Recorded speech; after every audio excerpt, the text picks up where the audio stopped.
In 1687, as a result of the latest anti-hetman plot, Ivan Mazepa became the new hetman of left bank Ukraine. A defender of orthodoxy, he spent his own funds on the construction of new churches. Therefore, he allocated money for the repair of St. Sophia Cathedral, which was accomplished by the hetman's associate, Metropolitan Varlam Yasynsky, in the course of 1690 to 1707.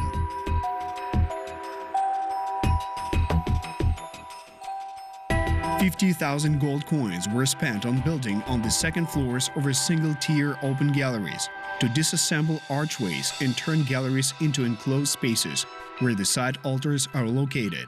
6 new domes were added to the 6 new galleries above the external galleries, so the number reached 19. All of them still exist today. The facades were plastered and painted, and all the domes were gilded. The western facade of the temple with the central portal was restored from the ruins and decorated very magnificently.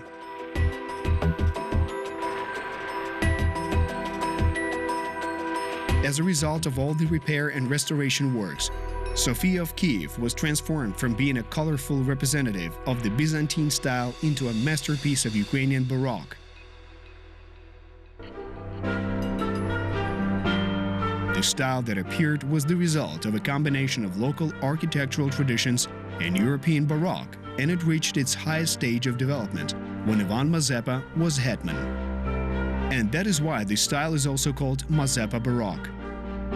The hetman provided 5,000 ducats for gilding the Dome of Sofia, presented the cathedral with a golden bell of 500 ducats, and ordered and financed the casting of the largest ancient bronze bell in Ukraine that survives to this very day. It is called the Mazepa bell. In 1843, Russian Emperor Nicholas I, obsessed with the idea of a single body and one soul invented by Russian autocrats, announced his august patronage for the reconstruction of St. Sophia in Kiev.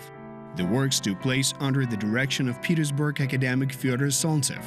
Modern scholars are speechless as to what happened then in the cathedral. The frescoes were cleared from under the later drawings and renewed with oil paints. At the same time, in the first stage of the works, open frescoes were covered with a new wall under a hot linseed oil, which penetrated into the drawings dating back to the 11th century. Fragments that did not adhere well were not fixed, but simply destroyed. Many paintings were redrawn. Reenactors also update some images from the 18th century. To open the view to the altar mosaic, the upper tier of the 18th century iconostasis was removed. The iconostasis was regilded. The floor of the church was laid out with cast iron relief plates, which are still preserved to this very day. These works continued until 1853.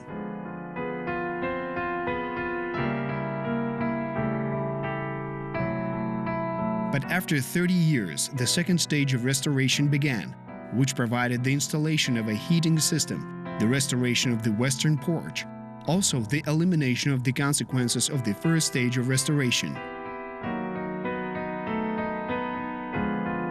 It was by the will of fate that the art historian, archaeologist, and art critic Professor Adrian Prahov should direct these works. The fantastic results of the restoration work can be observed to this day.